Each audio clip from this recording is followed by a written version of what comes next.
बातमी जळगावमधून खोटी बिलं देऊन शासनाची कोट्यवधी रुपयांची फसवणूक करणाऱ्या व्यापाऱ्याला अटक करण्यात आली। राज्य जीएसटी जळगाव विभागाच्या अन्वेषण शाखेकडून ही कारवाई करण्यात आली। जळगावातील चोपडामध्ये नामदेव धनगर नावाचा व्यापारी सिमेंट व्यवसाय करत असल्याचं दाखवून त्या माध्यमातून खोटी बिलं लावून शासनाची करोडो रुपयांची फसवणूक करत असल्याची बाब समोर आली।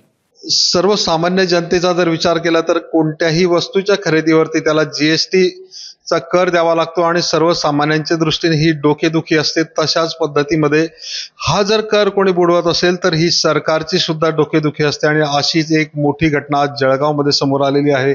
कोट्यवधी रुपयांचा जीएसटी कर बुडवून व्यापाऱ्यांची फसवणूक करणाऱ्याला एका गृहस्थाला जीएसटी विभागाच्या अन्वेषण शाखेने आज अटक केलेली आहे आणि पुढील तपास त्यांनी सुरू केलेला आहे। या सगळ्याच्या संदर्भात जीएसटी विभागाचे जळगावचे जे सह आयुक्त आहेत सूर्यकुमार कुमावत सर आपल्या सोबत आहेत।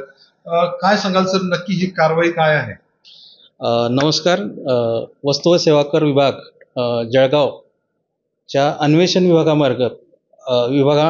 अंतर्गत आज दिनांक 1 ऑगस्ट 2024 रोजी शासनाची करोडो रुपयांची महसूल हानी करणाऱ्या एका व्यापाऱ्यावर नामदेव धनगर ज्यांचं नाव आहे त्यांच्यावर महाराष्ट्र वस्तू व सेवा कर अधिनियम 2017 अंतर्गत कलम 132 अन्वये आज आम्ही कारवाई केली।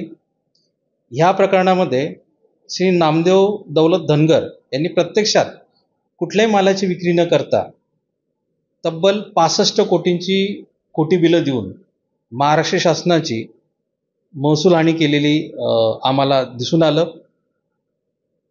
जीएसटी विभागांतर्गत अन्वेषण विभाग जो काही काम करतो त्यात आमचं काम बिफा, बीओ सिस्टीम, प्राईम याच्यावरनं अशी जी कर चुकवी करणारी जी व्यापारी मंडळी आहेत त्यांच्यावर लक्ष ठेवणं, त्यांना शोधून काढणं, त्यांच्यावर कारवाई करणं हे अन्वेषण विभागामार्फत आमचं काम आम्ही करत असतो।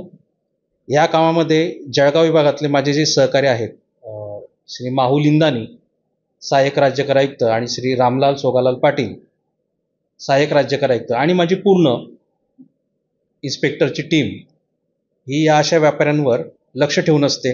असे व्यापारी आढळल्यानंतर आम्ही त्यांच्यावर ॲक्शन घेतो, त्यांना बिहाइंड दी बार पोचवण्याचं काम आम्ही करतो आणि जो शासनाचा बुडालेला महसूल आहे तो महसूल वसूल करण्याचं काम आम्ही अन्वेषण विभागामार्फत करत असतो। आज जी कारवाई करण्यात आली ही याच प्रकारची कारवाई आहे।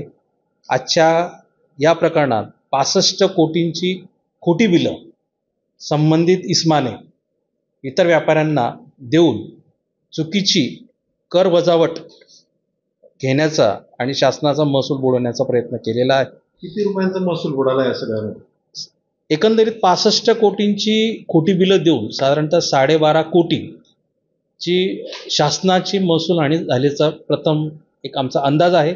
कदाचित यापेक्षाही हा आकडा महसूल हानीचा आकडा हा मोठा असू शकतो। आज आम्ही या सदर इस्माला अटक केली जरी असेल तरी ह्या प्रकरणामध्ये जे काही लाभार्थी असतील त्यावर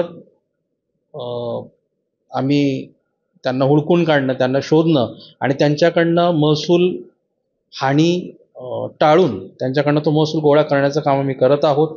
ह्या कामामध्ये आमच्या विभागाचे जे माझे सहआयुक्त आहेत श्री सुभाजी भवर साहेब आणि नाशिक विभागाचे आमचे अप्पर राज्यकर आयुक्त श्री इंगळे साहेब यांच्या निर्देशनाखाली आम्ही काम करतो आहोत आणि आज माननीय प्रथम न्यायदंडाधिकारी जळगाव यांच्याकडे सदर इस्माला आम्ही हजर केले असता माननीय न्यायालयाने 14 दिवसांची न्यायालयीन कोठडी दिलेली असून पुढील तपास आमचा चालू आहे।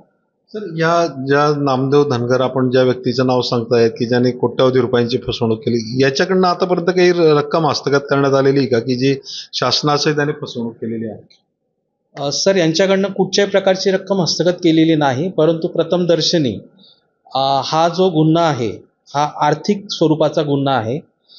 हा सिस्टीमवरून आयडेंटिफाय आम्ही केलेला आहे, प्रत्यक्ष रेकी पण आम्ही केलेला आहे।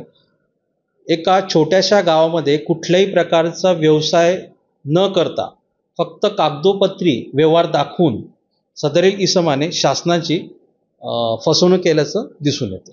सर याची नामदेव धनगरची मोडस ऑपरेंडी काय होती, की नक्की हा कोणता व्यवसाय करायचा, कशाबद्दल याने खोटे बिलं दिले किंवा नक्की काय विषय आहे?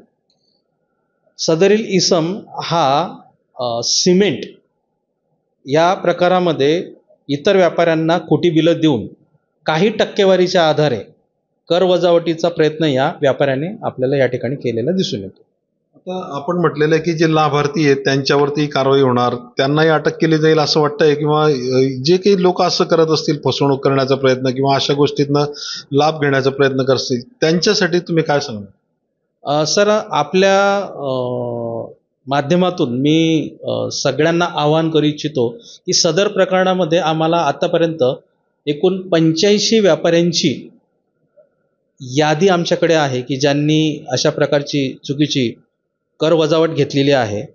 सदरील प्रकरणामध्ये आम्ही त्यांना समन्स काढून कार्यालयामध्ये त्यांना आम्ही बोलवणार आहोत आणि त्यांच्याकडनं जी महसूलहानी झालेली आहे त्या संदर्भात आम्ही आमचे पुढचे प्रयत्न करणार आहोत. सर ही आजची जवळजवळ 12.5 कोटी रुपयांची कारवाई आहे, ही संपूर्ण नाशिक विभागामध्ये मोठी कारवाई असं म्हणता येईल, पहिलीच कारवाई आहे. ह्या आर्थिक वर्षामधली उत्तर महाराष्ट्रातली ही पहिली कार्यवाही आहे. माननीय आमचे भवरसाहेब आणि एंगडे साहेबांच्या मार्गदर्शनाखाली आणि नेतृत्वाखाली आम्ही सुरुवात केलेली आहे. ही फक्त सुरुवात आहे. सर्व व्यापारी मित्रांना माझं आवाहन आहे की कृपया त्यांनी चुकीच्या पद्धतीने खोट्या बिलांचा आधार घेऊ नये, अन्यथा त्यांना अशा कार्यवाहीला सामोरं जावं लागेल. सर या घटनेमध्ये नामदेव धनगरच्या विरोधात कोणत्या कलमा अंतर्गत गुन्हे दाखल करण्यात आलेले आहे, किंवा आता याला पुढे काय शिक्षा होऊ शकते? या आर्थिक स्वरूपाच्या गुन्ह्यामध्ये GST कायदा कलम 132(1)B अंतर्गत आम्ही सदरील इसमावर गुन्हा दाखल केलेला आहे. सुरुवातीला 14 दिवसांची न्यायालयीन कोठडी माननीय प्रथम न्यायदंडाधिकारी जळगाव यांनी दिलेली आहे.